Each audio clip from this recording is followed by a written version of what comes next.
Muy buenas tardes. Soy Gadea de la Viuda, que soy una de las socias fundadoras de Avante. Y bueno, sé que algunos de ustedes esperaban hoy ver aquí sentado a nuestro presidente Santiago Satrústegui, pero por una circunstancia personal y familiar importante no ha podido estar.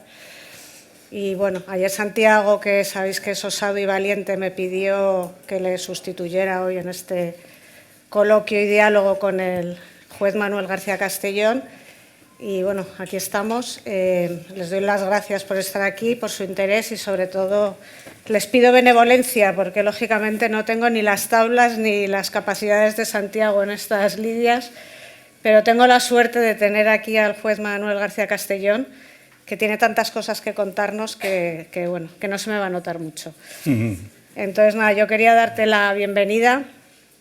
Él ha presentado recientemente un libro que está arriba luego para que todos lo podáis comprar, que se llama Habla para que se conozca, del caso Banesto al Procés, 1994-2024.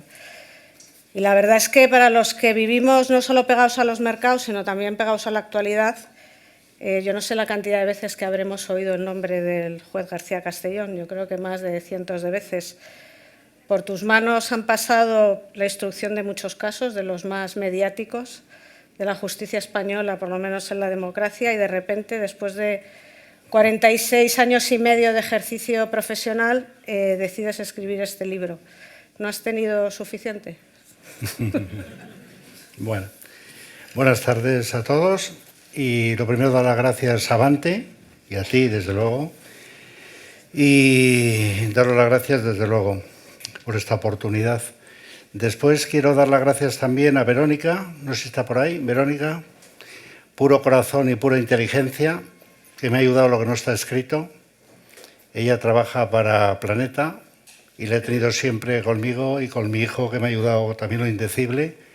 Y por lo tanto, pues un recuerdo para ellos, así como para mi mujer y para mi hija y, en fin, para todos los amigos. Realmente el libro yo no quería escribirle, es decir, no se me había ocurrido, pero alguien me animó a ello por dos razones que después yo he interiorizado, que son, por una parte, contar una experiencia de muchos años, y no solo en Madrid, en la Audiencia Nacional, sino también un poquito antes, como hablaremos de eso. El primer capítulo, efectivamente.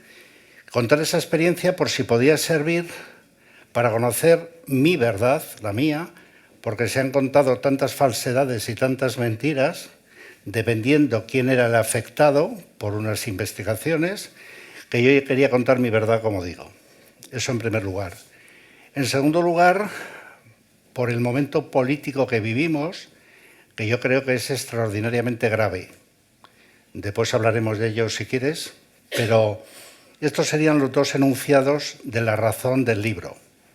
Es un libro eminentemente práctico, por así decirlo, no teórico, sino de vivencias personales en lo que es la investigación. Investigación muchas veces muy compleja, pero es verdad que también que unos ayudantes magníficos que he tenido la suerte a veces de tener. Y el libro, que lo podrán luego comprobar todos ustedes, se escribe en tercera persona. Hay dos periodistas muy conocidos, Ernesto Sáiz de Buruaga y Luis del Val, que te acompañan en esta labor. Ernesto Sáiz de Buruaga, él vivió muy de cerca el asesinato de Miguel Ángel Blanco, porque era en aquel momento director de los servicios informativos de Televisión Española. Les recuerdo que ese ha sido el programa de televisión más visto en la historia de España, 24 millones de espectadores. Y Luis del Val pues, estuvo muy cerca como periodista del caso Banesto. ¿Por qué no escribes este libro en primera persona? ¿No te atrevías? ¿Pensabas? O sea, ¿cuál era un poco tu visión? Porque yo creo que una cosa es redactar un auto de procesamiento, una declaración judicial, una declaración pericial, y otra escribir un libro. Escribir un libro necesita una cierta técnica que, claro, lógicamente yo no poseo, porque no he escrito un libro nunca en mi vida. ¿Quién mejor que ellos para que le dieran ese toque atractivo, por así decirlo? Solo por eso. Pasando un poco a tu biografía y a tu persona, me interesa que nos cuentes un poco. Dedicas el libro a los jueces y a los magistrados, y a lo largo del libro hablas mucho de los jueces jóvenes y tu preocupación porque esa actividad pues la sigan querer seguir desarrollando de la misma manera. Describes la judicatura como un planeta especial y solitario, con mucha responsabilidad, ya que decides sobre la vida de muchas personas. ¿Por qué decidiste hacerte juez? Bueno, lo cuento en el libro, desde luego. Yo con 17 años era muy aficionado, me aficioné a leer, después he leído mucho en mi vida porque me encanta leer, con las novelas de Georges Simenon, que no sé si alguno conoce la figura del comisario Maigret. Maigret, que era, bueno, Simenon era belga, pero coloca al comisario Maigret en la Policía Judicial de París. Y leyendo aquellas novelas, entonces con 17 años o 18, pues leía cómo el comisario con su pipa, con su sombrero, y después de tomarse en la brasserie de la Plaza Dauphine, que está detrás del Palacio de Justicia, una cerveza, subía las escaleras de la PJ, la Policía Judicial, a dar cuenta al juez de instrucción.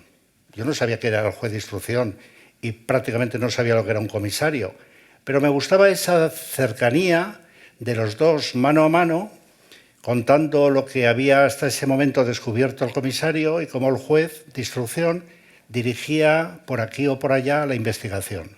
Aquello a mí me sedujo mucho, me pareció muy atractivo y fue significativo para mí para dirigir mis pasos por ahí. Lo curioso es que 35 años después, con motivo de estar destinado en Francia como magistrado de enlace, pues subí esas mismas escaleras docenas de veces, a dar cuenta no, pero a entrevistarme con los jueces antiterroristas franceses para los asuntos de ETA o del Grapo. Para mí fue extraordinario pasar por las mismas escaleras que estaban magníficamente explicadas en la novela. O sea que la literatura tiene mucho que ver en tu vocación. Pues sí, sí. Decías antes que también hay cosas que te pasaron antes de llegar a la Audiencia Nacional.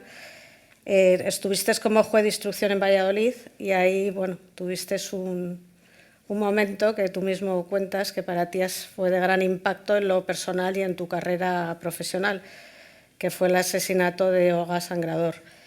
Y que, pues eso fue un antes y un después en el ejercicio de tu actividad. ¿Qué sentiste? ¿Por qué fue eso tan decisivo? Bueno, esto lo cuento así rápidamente, tampoco quiero extenderme demasiado porque el recuerdo es doloroso y de hecho el otro día lo estaba recordando y me eché a llorar, no pude evitarlo. Había desaparecido una niña en un pueblo de Valladolid que se llama Villalón de Campos, en las fiestas del pueblo. Su madre y su padre la dejaron salir, tenía 9 años, salió con unas amigas y no volvió nunca más. Y entonces, a los 2 días de la desaparición, yo estaba de guardia en Valladolid un sábado, al mediodía, estaba en el juzgado a las 10 de la mañana y me llamó la Guardia Civil de Valladolid diciéndome que habían tenido a varios individuos que estaban cumpliendo condena, pero que estaban de permiso, y sobre esto después, si quieres, hablaremos de las consecuencias de esto, pero que les habían puesto en libertad a todos porque no había nada de donde agarrar. Pero que quedaba uno, y ese uno, aunque no había nada, les daba mala espina, pero no sabían por qué. Y entonces, pues, les dije que me dieran 10 minutos para pensar y por una intuición, yo no sé si divina o intuición sin ninguna prueba, un hecho cierto en el que basarme, pues organicé un teatro, por así decirlo, en el sentido que ordené que fuera el presunto al pueblo. ¿Por qué? Porque la única cosa que había dicho a la Guardia Civil era que no había estado nunca en Villalón de Campos. Y basándome en eso, es por lo que les ordené que fueran para allá que está como a 50, 60 kilómetros de Valladolid, que me esperaran a la entrada del pueblo y que yo llegaba a continuación. Efectivamente, fui a continuación, me dirigí a la plaza del pueblo, eran las 3 de la tarde, estaba absolutamente vacío de un día caluroso de verano, no había nadie, y entonces en el bar del pueblo de la plaza, el Bar Madrid, pues nos metimos, les ordené que entraran a la rebotica del bar, se metieron en la rebotica, me metí yo con ellos también, y 2 guardias civiles de paisano y de características similares al sujeto, es decir, con barba, morenos, de una estatura similar, entraron con él al bar, los demás guardias estaban por allí, escondidos, y les puse en la barra del bar. Entré en la rebotica y les dije a los porque yo previamente había dicho que buscaran a todos los camareros que habían servido en cualquier bar del pueblo, que había 3 o 4 bares, que les buscaran, que les llevaran allí, y allí estaban. Había 4 o 5 camareros. Entonces les dije, entren ustedes a la barra del bar, como si van a ofrecer algo, pedir que quieren, un café, una Coca-Cola, y miren a ver si alguno de los que está allí les recuerdan ustedes que estuvo ese día entre las 10 de la noche y la 1:30 de la madrugada. Bueno, pues entonces fueron entrando uno por uno, salían, no conocemos a nadie. Otro. Y ya dije, bueno, pues no tengo nada que hacer. Pero de repente uno de los que estaba allí dijo, ¿puedo entrar otra vez? Y yo dije, claro, naturalmente, y entró. Estaban en la barra apoyados, había 3 o 4 personas mayores jugando al dominó y 2 chicos de 7, 10 años jugando con una máquina. Les miró y todavía recuerdo, porque yo salí de la rebotica y me quedé en el bar mirando, cómo el camarero estaba temblando de miedo. Le temblaba la mano absolutamente. Entró a la rebotica otra vez y me dijo, ese estuvo aquí. Estuvo en mi bar sobre la 1 de la mañana. Claro, con ese dato, que le había negado que hubiera estado en el pueblo, que siquiera conociera el pueblo, ya me sirvió de base para algo. Nos fuimos al cuartel de la Guardia Civil, llamamos a un abogado de Medina Rioseco, que vino, y me encerré con esa persona durante aproximadamente, no recuerdo, pero 5 horas más o menos. Durante las 5 horas no hubo manera de que dijera nada, no contaba nada de nada, hasta que de repente a las 8 de la tarde dijo que él me iba a llevar a mí donde estaba la niña, pero solo a mí. Y entonces, claro, ¿cuál era mi prioridad? Yo no sabía si estaba muerta o viva, mi prioridad era encontrarla viva. Por lo tanto, había que correr inmediatamente.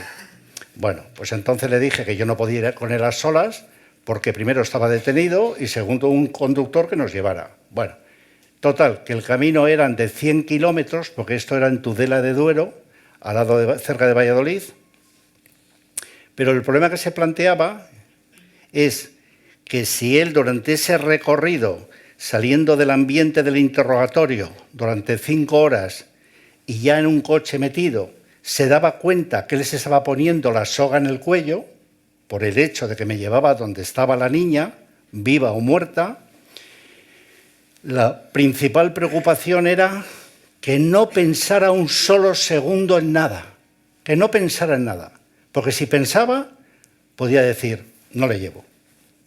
¿Y cómo encontramos la niña? Entonces, durante los 100 kilómetros, hice algo que no he hecho en mi vida, que fue hacerle preguntas absurdas durante 100 kilómetros. Y cuando digo preguntas absurdas, eran absolutamente absurdas, para que él pensara que yo estaba loco y que tenía que defenderse de un loco que tenía delante. Por ejemplo, usted dice que llegó al pueblo en un Nissan Patrol. Y yo le decía, me contestaba a mí mismo, imposible. ¿Pero cómo que imposible? Lo sabré yo, decía él. Ya, pues yo le digo que no, que es mentira. Y eso alargaba 10 minutos. Después, dice usted que el coche era de diésel. No, era de gasolina, otros 10 minutos. Total, que así llegamos hasta el lugar. Recuerdo la camisa absolutamente inundada de sudor, empapada absolutamente de la tensión, porque él iba detrás esposado y yo iba delante con el conductor vuelto hacia él todo el tiempo mirándole a la cara. Total, que llegamos ya a un pinar gigantesco que hay allí, empezamos a recorrer, venían muchos guardias civiles detrás escondidos, se escondieron detrás de los árboles, eran las 10 de la noche aproximadamente de verano, que era de día todavía, y íbamos andando por las hojas secas de los pinos y recuerdo todavía al día de hoy cómo crujían las hojas. Crujían y crujían y crujían con el andar, los tres solos. Y llegamos a un lugar donde dijo, aquí. Dije, Dios mío, está muerta ya, claro, está aquí. Pero removimos el tal y no había nada. Avanzamos un poquito más y dijo, aquí. Y efectivamente, ahí estaba enterrada la niña. Fue un horror absoluto. Llegó un coronel o general de zona de la Guardia Civil de León, me parece que era, y lo grabó sin que yo me diera cuenta. Si me llego a dar cuenta lo hubiera prohibido. Y esas imágenes después salieron en la televisión. Imágenes terribles, horribles, que yo no sé cómo alguien tuvo el valor de filmarlas y además después de publicarlas. Este hecho que les he contado, supuso para mí un antes y un después, absoluto. Es verdad que después hubo 2 crímenes más de 2 chicas, el conocido como violador del ascensor, pero el impacto absoluto en mi vida fue ese. Porque yo me di cuenta de algo importante, que es lo que de alguna forma he querido transmitir a los demás por mi libro, que es que cada uno de nosotros puede mover el mundo en un grano de arena. Un grano, solo uno, pero muchos granos pueden mejorar el mundo. Y yo me di cuenta ahí de esto, y como consecuencia de ello es lo que me decidió cuando Baltasar Garzón se fue a la política, en ese momento, pedir su plaza y venirme a Madrid a la Audiencia Nacional.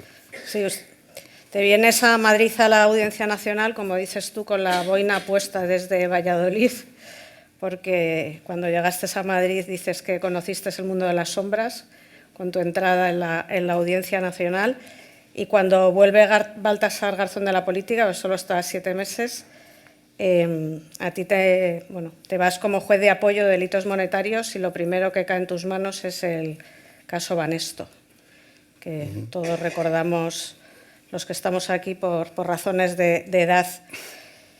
El caso Banesto es un caso muy complejo.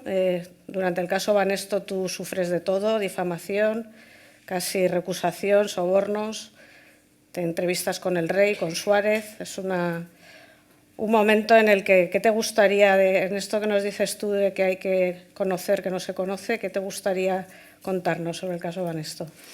Bueno, yo creo que un juez, lo digo ahí, es juez toda la vida. Todo el día, dices, ¿no? Todo el día, 24 todo el día, días. Sí. Hay cosas que te gustaría hacer y no puedes hacer porque lo mismo que el cura, pues tiene que mantener una compostura, yo creo. Y el caso que cuentas ahora, efectivamente, supuso entrar en el mundo de las sombras, es verdad.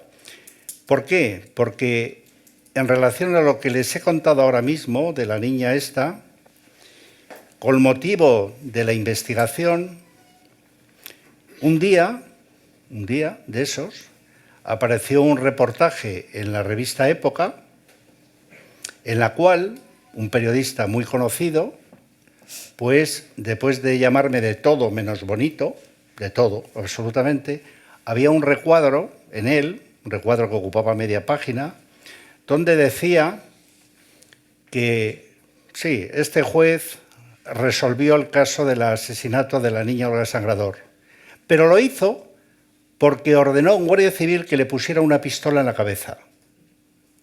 Imagínense. Claro, aquello era intolerable, absolutamente. Yo lo puse en conocimiento de la Fiscalía General del Estado.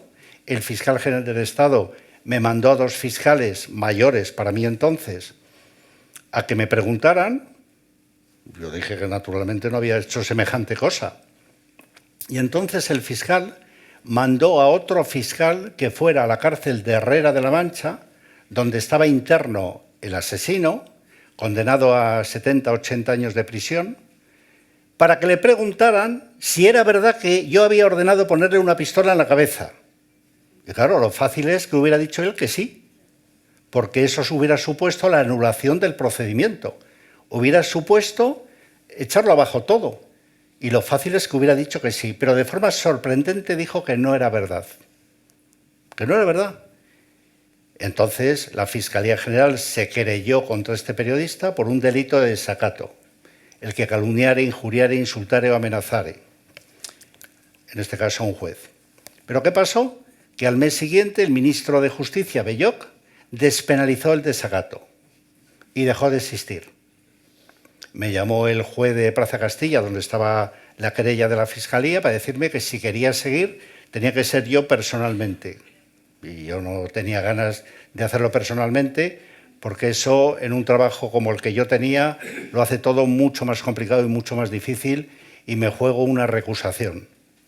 Así de claro, por cualquier motivo, siempre se busca alguno. Hay un tema que me gustaría comentar y que hoy además lo tenemos muy de actualidad, que creo que alguna vez te han criticado, y es tu orden de prisión preventiva de Mario Conde el día antes de Nochebuena, del año 93. Hoy han entrado en prisión preventiva Koldo y Ábalos, después de que llevaban tiempo todavía sin entrar en la cárcel, porque el juez ha dictaminado que había una situación peligrosa extrema de que huyesen de la justicia. Tú eres bastante cauto con el tema de la prisión preventiva. ¿Cómo lo ves? Bueno, lo primero que tengo que decir es que frente a lo que se dice siempre, que las prisiones son hoteles de lujo, lo que tengo que decir es que la prisión es un lugar terrible, horrible. Y estamos hablando de Europa Occidental, y con prisiones que no son nuevas, pero casi nuevas. Pero, sin embargo, el privarte de libertad, el que no puedas moverte de una celda con barrotes, es una experiencia verdaderamente horrible. Yo he sido juez de vigilancia penitenciaria en Baleares, o de Baleares, y realmente la experiencia no es muy agradable, que digamos. Es verdad que allí hay gente de todo calibre, asesinos y demás, pero la experiencia es verdaderamente dura, muy dura. Por lo tanto, mandar a la cárcel a alguien es una decisión muy dura, y hay que ser muy inconsciente para no ser consciente de esta realidad. Es muy duro. Pero es verdad que hay motivos en la ley de enjuiciamiento criminal que no es que te obliguen, porque el juez es soberano para hacer lo que quiera. Prisión o prisión, fianza o no fianza, pero hay circunstancias en las cuales, bueno, pues como en aquel caso había una alarma social muy importante, y pasó lo que pasó. Pues si avanzamos en el tiempo, nos vamos a la parte de tu carrera profesional que dedicas a la lucha antiterrorista, que fue larga y muy fructífera, gracias a Dios. Ahí en el año 95 empieza con el intento de asesinato de Aznar, que tú lo describes como un presidente leal a la lucha contra el terrorismo.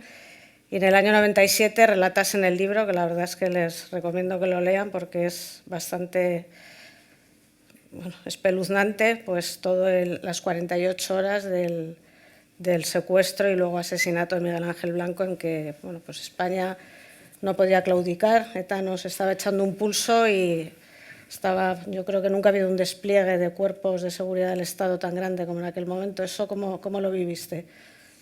Bueno, fue horrible, como casi todos los asuntos criminales, pero este lo hacía especialmente criminal porque nos encontrábamos en manos de unos sociópatas. Y el sociópata no tiene cura ninguna, es decir, no distingue el bien del mal en absoluto. Y de alguna forma intuíamos que lo iban a matar, o sea, que daba igual lo que pasara, que la sentencia de muerte estaba tomada. Por eso, muchos años después, en el 2022, intenté procesar a la dirección de ETA de aquel momento por no parar el asesinato, la muerte de esta persona. Después había un problema de prescripción, porque había pasado ya no sé cuántos años y por lo tanto tal, igual, bueno, ahí está, y no sé en este momento la Fiscalía lo que está haciendo. Pero aquel suceso también, de alguna manera, supuso también un antes y un después, porque yo después tuve ocasión de ver aquello, desde otro lado, que era cuando estaba en Francia, que pude ver realmente cómo eran las bases operativas de ETA, pero también del Grapo en Francia. Y todo lo que ha significado para España esa falta de colaboración leal de un país vecino con el otro. Eso nos ha supuesto muchísimos muertos, muchísimo dinero, muchos estragos y mucha desgracia. Algún día, yo lo cuento ahí en el libro, lo cuento de una cierta forma porque hay muchas cosas, como decía antes, que no puedo contar, que no debo contar, pero realmente cuando estás en lo que llamaríamos el corazón del Estado, allí, ves cosas que no te gustan. Yo mismo, en una ocasión, recuerdo, delante de una fiscal que se ocupaba de terrorismo, me puse a llorar físicamente, de impotencia, de cómo era posible que no nos ayudaran. ¿Cómo era posible? Aquí está Fidel, que estuvo en aquella época en Francia, es diplomático y conoce de esto también. ¿Qué voy a decir? A este respecto, si me permites, cuento una anécdota que viene al caso porque yo creo que les va a poner blanco sobre negro cuál era la situación. En el año, justo antes de irse Aznar del gobierno, había una reunión en Málaga de Aznar con el primer ministro de Francia, Raffarin. Y para preparar esa reunión, en un punto muy importante para nosotros, que era el acuerdo de intercambio inmediato de la información entre los dos países, nos reunimos delegaciones de los dos países y mi amigo, el que era en ese momento director de la Escuela Judicial, Gilbert Asibert, nos ofreció la Escuela Judicial en Burdeos para hacer la reunión. Pues allí fuimos y estuvimos por parte española, pues estaba Eduardo Fungariño, el comisario general de Información, el general de Información de la Guardia Civil, alguien del Ministerio del Interior y alguien del Ministerio de Justicia y yo mismo. Y de frente estaba la juez Lebert y estaba el fiscal jefe antiterrorista y los homólogos de Francia. Y entonces planteamos la cuestión de que había que redactar un documento para esa reunión de los dos primeros ministros en Málaga. Y ya desde el primer momento nos dijeron la parte contraria que no lo iban a hacer, que no. Claro, nosotros empezamos a protestar diciendo que era imprescindible ese intercambio de la información de forma inmediata para evitar atentados, como alguna vez se han evitado, por cierto, o algún secuestro. Y en ese momento, después de 2 horas de un no continuo, no y no. A mí me vino a la cabeza de repente algo que después me ha costado mucho disgusto. Que después les digo. Me acordé en ese momento que en el año 2000, en la isla de Córcega, un individuo que se llamaba Colonna, que pertenecía a una rama, lo que llaman allí banditismo, que es bandidaje y terrorismo, es una mezcla extraña, pues un individuo que se llama Colonna había asesinado al prefecto de Córcega, es decir, como diríamos, el gobernador civil, el prefecto de Córcega que se llamaba Eriñac. Bueno, lo había matado. Entonces, desde ese momento, Colonna era el hombre más buscado de Francia, el más buscado. Había carteles de él por toda Francia. Y yo me acordé de eso en ese momento. También no sé por qué me acordé, pero me acordé. Y se me ocurrió lanzar un órdago. Y decir, muy bien, de acuerdo, no se firma. Pero yo tengo noticias que este individuo está por la Costa del Sol. En el momento que sea detenido, ustedes no van a tener la información. Van a aguantarse. Lo dije. Claro, la delegación española que estaba conmigo me miraban, diciendo, este hombre está loco. Pero la consecuencia fue que la que presidía la reunión, que era la juez Lebert, dijera, tiempo. Y se levantaron, salieron. Estuvieron fuera 10 minutos, entraron y dijeron, de acuerdo, firmamos. Y se firmó en Málaga. Esto me supuso, porque esto lo conté por primera vez en Orense, estuve hace un año, año y medio, y se me ocurrió contarlo, porque es una verdad. Y me supuso todo tipo de venablos, concretamente en el periódico El País. ¿Podemos confiar en un juez que miente? Bueno, pues lo volvería a hacer 1000 veces, porque era un órdago, un órdago. Y yo creo que eso a alguien habrá beneficiado, alguna vida, algún posible secuestrado quizás, no lo sé, pero puede ser. Bien, no sé si con esto te es suficiente. Bueno, estuviste 12 años en Francia, que no son pocos, y dices que fueron los más duros de tu carrera judicial, que sentiste muchísima impotencia y soledad, que los franceses nos esnoveaban continuamente, en esa expresión que decía Giscard d'Estaing de África empieza después de los Pirineos. ¿Por qué crees tú que los franceses nos ayudaban tan poco? Pues yo creo que, vamos, no lo sé, no tengo la Biblia de las relaciones entre los dos países, pero yo pienso que Francia, a diferencia de España, tiene memoria histórica, pero memoria histórica de verdad. Es decir, que no importa en qué república se encuentre, la primera república, la segunda, la tercera, la cuarta y la quinta, la actual, ni qué gobierno esté, como que hay una memoria de Estado que sigue una línea. Pero yo he pensado muchas veces, y a ti, Fidel, no sé si alguna vez lo he comentado contigo en París, que de alguna forma esa memoria histórica de ellos hace que no olviden que en la Primera Guerra Mundial estuvieron solos, es decir, que no les ayudamos en la Primera Guerra Mundial. España fue un país neutral. Y ellos no olvidan el 1,5 millones de muertos que tuvieron en la Primera Guerra Mundial. Que después, en la Segunda Guerra Mundial, pasó lo mismo. Que después, en la Guerra de Argelia, la organización del ejército secreto, o llamada OAS en francés, todos los condenados a muerte por el régimen de Gaulle en Francia encontraron refugio en España, sobre todo en Alicante y zonas cercanas de la costa mediterránea, de alguna forma. Y de esa manera, además, veían un cierto romanticismo en una banda criminal, naturalmente, pero veían ese cierto romanticismo. Y después también, como me confesó una vez el prefecto de una gran ciudad del sur de Francia, que estuve con él, me dijo, bueno, es que nosotros no queremos vuestro problema aquí. Y claro, el empezar a actuar de verdad, podías suponer que la serpiente se dirigiera contra ti, podías suponerlo. Pero el caso es que la realidad es que nos ha perjudicado de una manera espantosa.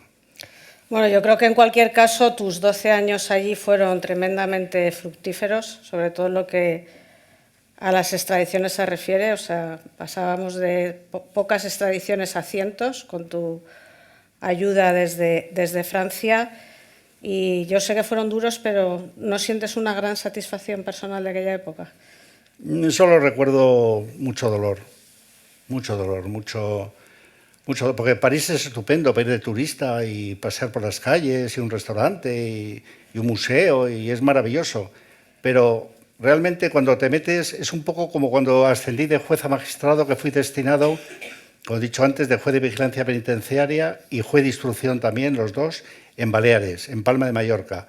Pues era yo soltero, tenía 30 años, era verano, o sea, empezaba el verano, tenía todo el verano por delante. Bueno, pues qué mejor que eso. Pero ¿cuál fue la realidad? Que desde el primer día que estuve no vi más que asesinatos y robos con intimidación continuamente. Era una plaga auténtica y aquello me amargó la estancia totalmente. Yo veía Mallorca, pues no como lo ve el turista que vaya a tomar el sol, sino como un lugar horrible. Pues esto era lo mismo con respecto a Francia. Bueno, yo creo que te tenemos que dar mucho las gracias a los españoles por el trabajo que allí hiciste, y de hecho, también para que lo sepan, le dieron el gobierno francés le condecoró con la Orden Nacional de la Legión de Honor, que es la máxima condecoración que se da en Francia, y Zapatero le dio la encomienda a la Orden Isabel la Católica, o sea que no fue un buen reconocimiento, aunque pasaras cierto dolor.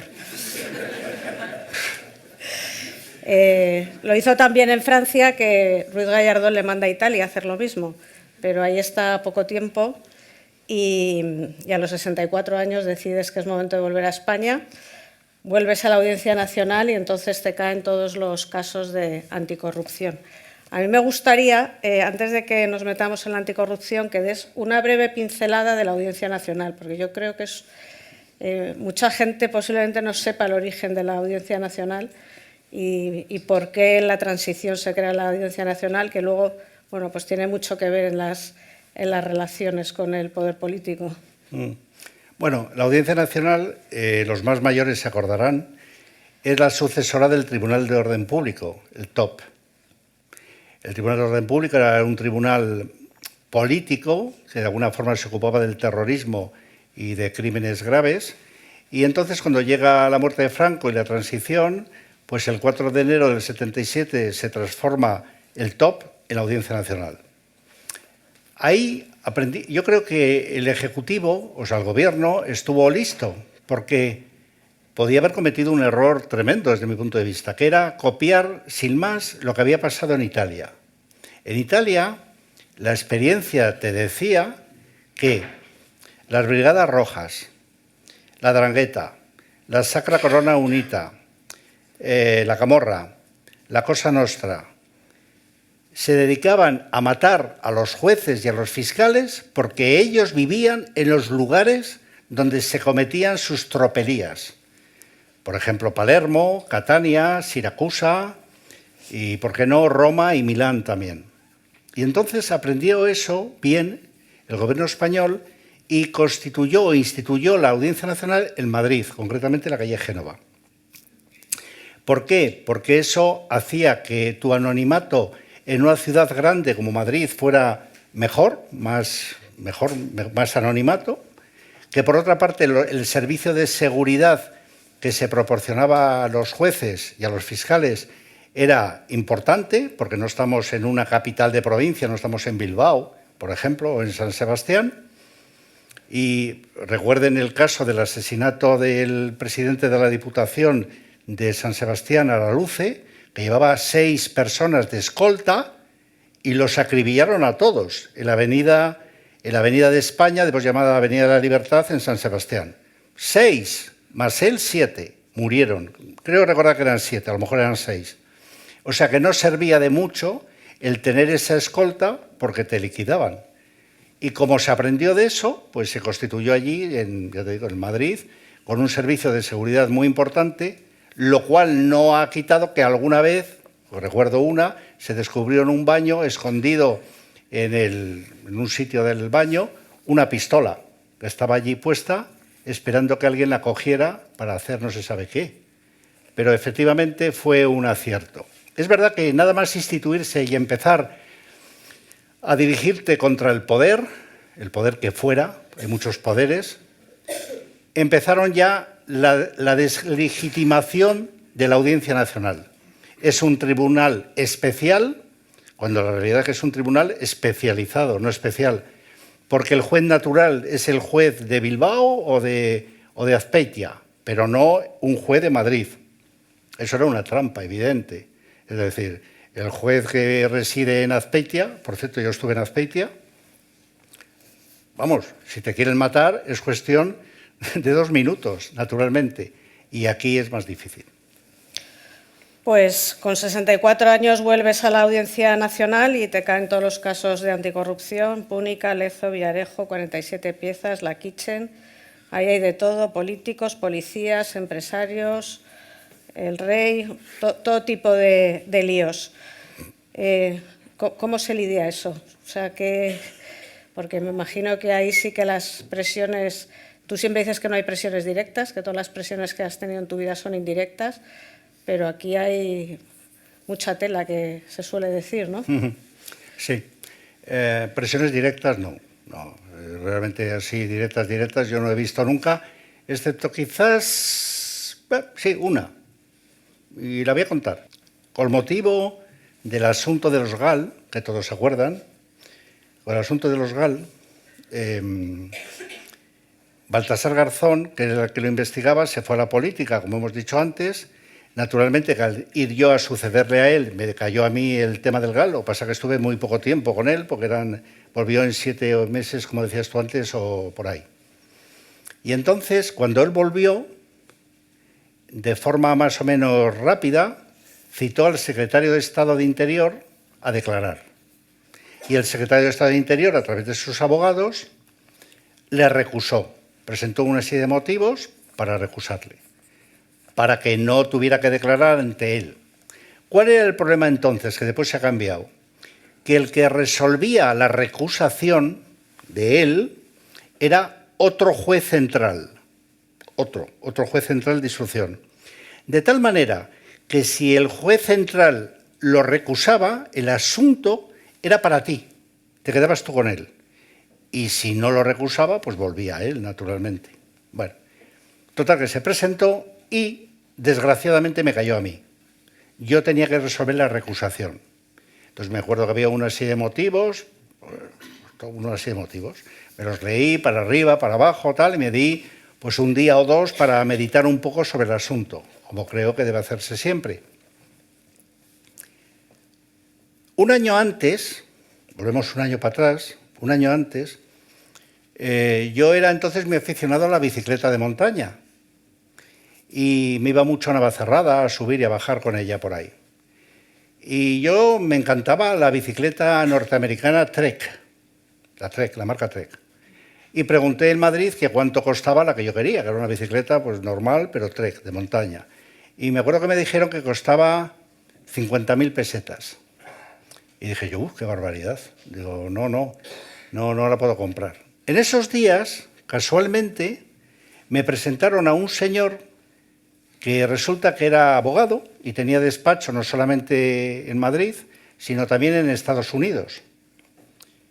Y entonces un día, hablando con él, que tomé café con él 3 o 4 veces, pues se me ocurrió de repente y le dije, oye, ¿tú vas a Estados Unidos? Tal. Y dice, sí, voy una vez cada X tiempo.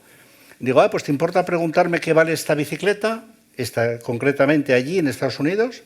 Bueno, hasta que se fue, me llamó un día y me dijo, pues vale 25.000. Dije, pues sí, me interesa mucho. ¿Tú me la puedes mandar, facturármela y mandarla? Sí, ningún problema. Voy a la tienda y te la mandan para allá. Oh, qué bien. Y me la mandaron, la bicicleta. La estuve montando con un amigo, me acuerdo, y por cierto me resultó pequeña, no era mi talla, pero bueno, iba encogido en ella siempre por la montaña. Quedé con él, con el señor este, al cabo de 2 días en el bar del Hotel Palace, recuerdo, para tomar un café.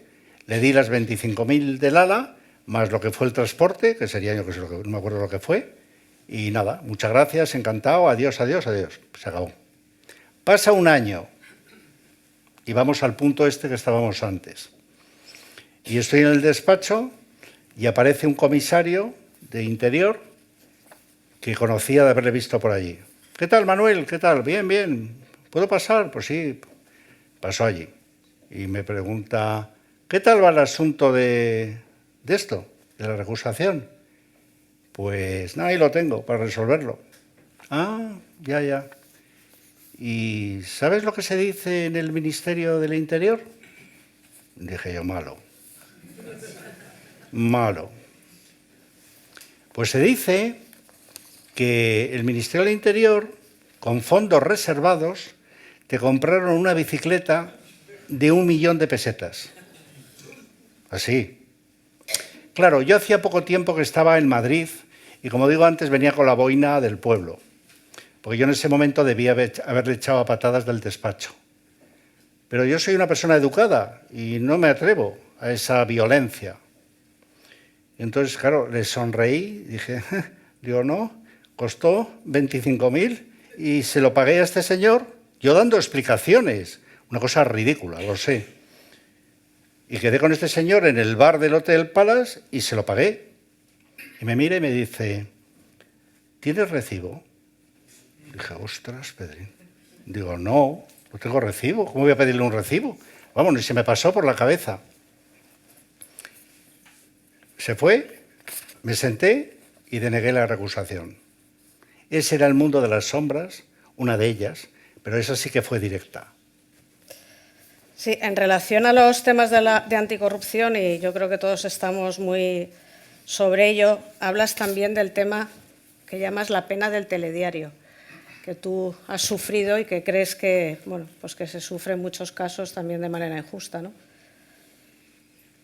Sí, bueno, lo sufren más aquellos que están investigados y después resultan absueltos, porque a ver quién les repone lo que han perdido. Eso no lo repone nadie. Para nosotros es diferente, es decir, a mí no me hace ninguna gracia, porque es ponerte en la diana.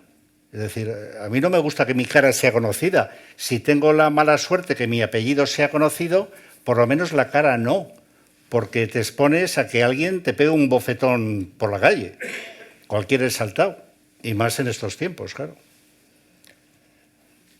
Como nos queda ya poco tiempo y no quiero dejar los temas de actualidad, que sé que mucha gente de la que está aquí estará expectante sobre tus opiniones sobre algunas de los temas que tenemos en la agenda judicial española, que la tenemos pues bastante llena, vamos a pasar a la parte segunda del libro, que tiene más que ver con todas estas situaciones que estamos viviendo.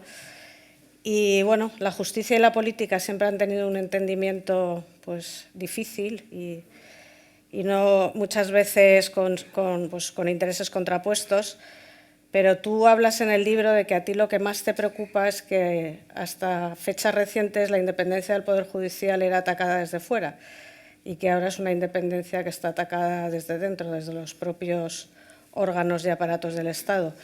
¿Tú crees que estamos en nuestro peor momento? Sin lugar a dudas, sin lugar a dudas.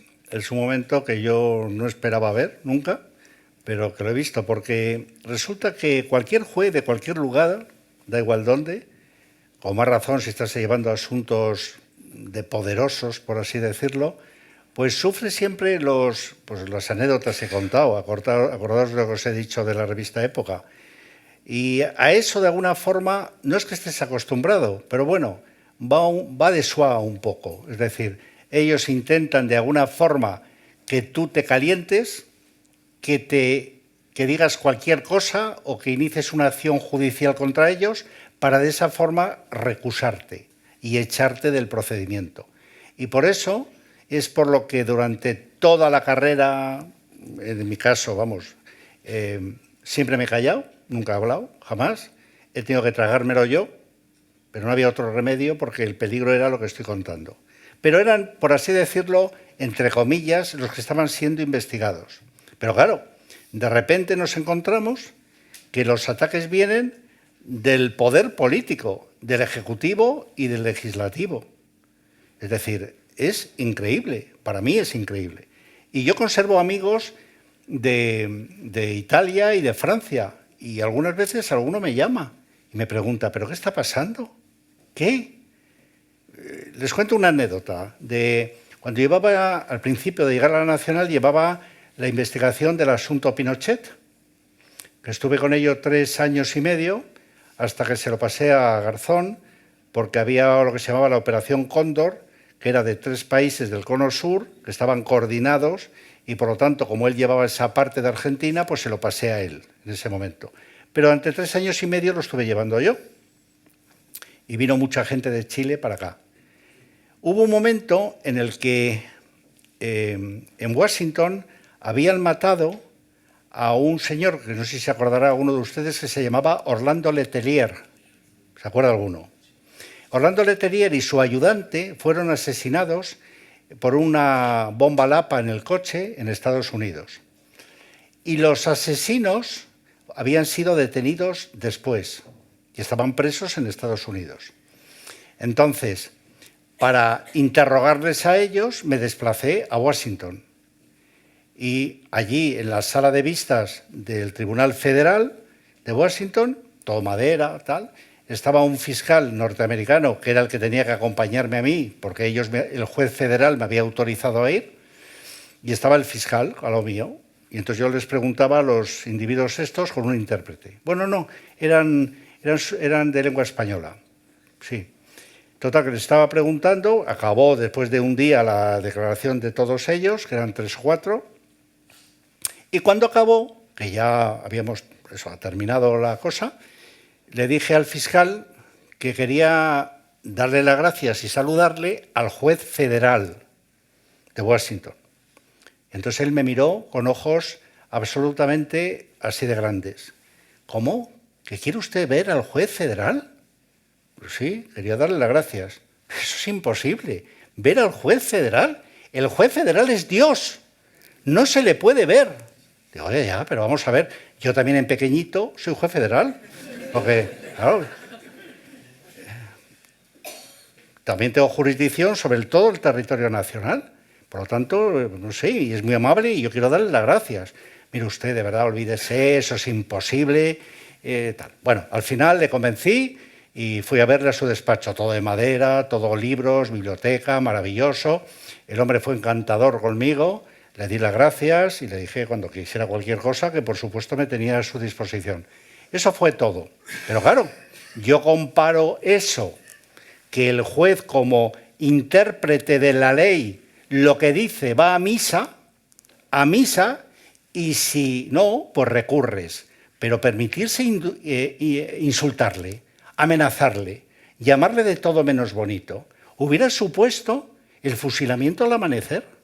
Es decir, es incomprensible. Por eso los jueces ingleses que conozco alucinan, no se lo pueden creer, que desde el propio poder, el poder político, se esté intentando echar abajo, como en el caso ahora del fiscal general. Sí, por eso te iba a preguntar ahora. Pues, por ejemplo, si quieres preguntar, adelante. No, te iba a preguntar porque en el libro, das una opinión quizás sobre las tres cosas que ahora mismo, desde el punto de vista de la justicia, están más en cuestión, que es la elección de los vocales del Consejo General del Poder Judicial, la Fiscalía General del Estado y la reforma que está llevando a cabo el ministro Bolaños. Entonces, yo creo que son tres temas bastante candentes de los que me gustaría que nos dieras un poco tu opinión y cómo crees, crees que en el Consejo General del Poder Judicial hay un sistema, no te digo justo, sino ya ecuánime en poder elegir a los vocales. Bueno, la verdad es que todo está fallando. Llega un momento en que las costuras de la Constitución se empezaron a ver hace 20 años aproximadamente y desde entonces ha ido a peor. Poco a poco ha ido a peor. Y claro, este es el peor momento para hacer ninguna reforma de la Constitución, porque como saben se necesitan o 2/3 o 3/5 del Congreso. Es decir, y eso es absolutamente casi imposible. A no ser que venga un partido ahora y te saque 250 diputados. Bueno, pues entonces se puede hablar de ello. Y las costuras se ven, por ejemplo, en lo que acabas de preguntar del Consejo. Es decir, el Consejo es el órgano rector, por así decirlo, del Poder Judicial. Pero claro, un Consejo rector del Poder Judicial, de la independencia, tiene que tener poderes para poder aplicar o defender esa independencia. Pero claro, ¿qué es lo que pasa? Por ejemplo, yo mismo, cuando yo he pedido amparo al Consejo, se llama así, pedir amparo, oiga, mire, han dicho estas barbaridades de mí por llevar este asunto concreto. Se lo digo a ustedes, Consejo, para que me amparen. ¿Cuál es la respuesta? Pero no porque no quieran ellos, sino porque no tienen otro mecanismo. Ellos hacen un comunicado, si lo estiman oportuno, donde dicen: rogamos a los poderes públicos respeten la independencia de los jueces y no se metan con ellos. Claro, eso, ¿para qué sirve en la práctica? ¿Para qué? Para nada. Porque viene otro a continuación y hace lo mismo. Entonces no tiene poderes reales, poderes tal. Y después la Fiscalía General del Estado, cuando desapareció el desacato, hay otro artículo que habla de que el fiscal general del Estado, que es el defensor de la independencia de los jueces. Pero bueno, se está viendo lo que hay y se ha visto anteriormente. Al final es una de las costuras de la Constitución. Lo mismo de lo que hablaba antes con respecto a los sociópatas o psicópatas, porque el artículo 25 de la Constitución, es decir, antes de decir esto, los padres de la Constitución, porque había un problema muy gordo, quisieron salir de ese problema tan gordo y salieron, es verdad. Pero claro, a costa de poner las luces cortas, no las luces largas. ¿Qué va a pasar dentro de 30, de 50 años? La Constitución de Estados Unidos tiene 250 años. ¿Qué va a pasar? es que todos los dirigentes que va a haber en el futuro, que ahora ni siquiera han nacido o son muy jóvenes, van a estar impregnados de un espíritu de verdaderos demócratas, no votar cada 4 años, que eso es muy fácil, sino van a tener la sensibilidad suficiente para saber que hay cosas o rayas que no pueden traspasar, pues no se lo imaginaron. Y el ejemplo que le estoy contando ahora es el del artículo 25, uno de ellos, de la Constitución, que dice que la finalidad de la pena es la reinserción del delincuente. ¿Sí? ¿Y los psicópatas? ¿Cómo los reinsertas? ¿De qué manera? Yo he tenido más de uno que me ha dicho después de enviar, cuando le iba a ir a la cárcel ya, señoría, lo volveré a hacer cuando salga. Y me dicen, bueno, pero es que está la prisión permanente revisable. ¿Sí? ¿Y qué? A los 25 años sales y lo haces. El ejemplo de la niña. Se le aplicó la doctrina Parot. ¿Y qué pasó? Que volvió otra vez a reincidir en ello. Y otra vez ingresó en prisión. Y está otra vez en la calle, por cierto. O sea que, por lo tanto, ya te digo que no ha habido luces largas. Y ahora lo estamos pagando. ¿Y tú crees que el Tribunal Supremo ha hecho bien en comunicar la condena antes que en publicar la sentencia? Es algo muy habitual. Sí, es habitual, pero... No digo que sea muy, muy habitual, pero es habitual. El mismo día, por cierto, hubo una sentencia del Tribunal Constitucional donde dio a conocer el fallo de la sentencia. Lo dio a conocer. Al día de hoy, que yo sepa por lo menos, no se conoce todavía la sentencia del Constitucional. No se conoce, tampoco la del Supremo. Es decir, que no es tan inhabitual. Lo que pasa, claro, si tú estás en un permanente ambiente de confrontación absoluta, necesitas movilizar desesperadamente a los tuyos. Tú tienes que crear un enemigo. ¿Y el enemigo cuál es? Los jueces. Los jueces que están revoloteando alrededor de asuntos que pertenecen a mi entorno político o personal. Es que es muy descarado. Es que es muy descarado. Es que yo creo que esto demuestra pues, que no tenemos una buena educación ciudadana. Porque realmente si no te fías o no debes fiarte, que si el TikTok, que si el Twitter, que si la X. Claro, tienes que tener una formación para tener un criterio. Yo que he estado en Francia 12 años y en Italia 5, claro, esas sociedades, por lo menos lo que yo he conocido, al menos en Francia, no lo tolerarían. No lo toleran. Ahí tenemos el ejemplo de los chalecos amarillos, por ejemplo. Y en el caso de la reforma Bolaños, que bueno, afecta directamente a los jueces de instrucción, que han dicho que ahora la instrucción la pasan a hacer los fiscales, que es la práctica habitual europea, eso que tú que has sido fiscal de instrucción toda tu vida, juez de instrucción toda tu vida, perdón, ¿cómo te deja? Bueno, pues realmente el juez de instrucción es el único, o el juez, no el juez de instrucción, sino el juez, es el único que tiene garantía de independencia según la Constitución. El fiscal no lo tiene, tiene el principio de jerarquía. Y hay fiscales, la mayoría, yo he estado con docenas de ellos trabajando, estupendos. Pero ¿qué pasa? Que al no tener esa garantía de independencia, piensen ustedes que cada año entran en España 3 millones de asuntos en los tribunales. Y de esos, ¿cuántos hay problemáticos que tienen publicidad muy grande? 5 o 6, no hay más.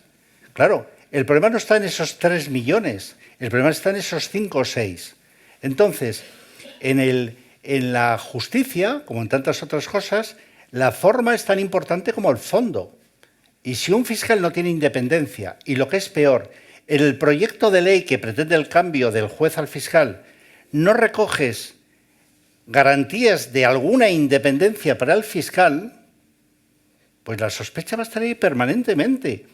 Y después de estos que gobiernan, habrá otros, y después otros. ¿Qué pasa? ¿Vamos a extender la sospecha de forma continuada? ¿Vamos a seguir dinamitando la Constitución? ¿Vamos a seguir dinamitando lo que es el imperio de la ley, que es la base de la democracia? Bueno, pues que se lo pregunte a la gente. Es una realidad. Y tal y como te escuchamos, ¿nos podrías dar algún mensaje de aliento? O como decía Fernando Savater, que lo recoges también en tu libro, Viva el perder. Sí, sí, se va a perder, efectivamente. Bueno, pues no hay muchos motivos, realmente no hay demasiados. Y claro, si estamos viendo lo que ha pasado hoy mismo, el ingreso en prisión de esta gente que ha entrado en prisión hoy, el que entró antes y los que a lo mejor entran más tarde, pues realmente el panorama es desolador. A mí me parece, o sea, es que no me lo puedo creer. Es que de verdad que es que me parece impresionante. Y a esto, a esta indignación mía, pues me alientan algún compañero de esos países que he dicho, que me llaman indignados si fueran españoles, pero no lo son. Y eso alienta mi indignación. Y veo que vamos por muy mal camino, porque además lo más importante no es tanto ya esto, que sí lo es y es muy importante, como el hecho del mensaje subliminal que se lanza urbi et omes, es decir, a todos y al cuerpo de jueces en particular, y sobre todo a los jueces jóvenes, esos que empiezan. Porque, oye, ¿a ti te pagan igual si miras para allá que si miras para allá? Fíjate a lo que te expones si haces cosas que no me gustan a mí, que soy el poder. Mira lo que te pasa, que estás ahí en la vindicta pública continuamente, eres un corrupto, eres un prevaricador, eres un no sé cuántos, eres un no sé qué, y resulta que quien te debía defender de esos ataques no mueve un pelo, sino todo lo contrario. Claro, pues es muy lamentable. Es el ejemplo de la condena del fiscal general, a la que te hacía referencia antes. Es decir, piensa mal y acertarás. Y yo pienso mal. Es decir, era evidente, bueno, al menos modestamente yo lo pienso, una condena, porque el hecho de publicar una nota de prensa con datos reservados y entrecomillados, y además cuando has reconocido que lo has hecho tú y tu secretaria lo ha dicho también en el juicio, que sí, que efectivamente, tal y cual, era evidente, para mí modesto entender, desde luego, pero no conozco el procedimiento, que podía haber, casi seguro, una condena. Entonces, si se sabía esto, y habrá ilustres juristas en el gobierno, me imagino, ¿por qué se continúa la campaña y, es más, se incendia más todavía? Para buscar la confrontación. Para movilizar a tus bases frente a jueces que lo que quieren es fastidiarnos, estropear nuestra democracia. Cuando es exactamente al revés. Por lo tanto, ¿qué panorama desolador presento? Pues el que hay. ¿Y si hay un cambio de gobierno, podemos ser más optimistas o tampoco? Yo qué sé. Pues yo creo que casi nos vamos a tomar un vino, porque es lo mejor que podemos hacer esta tarde, pero sobre todo darle las gracias y yo creo que un fuerte aplauso porque ha hecho muchas cosas buenas.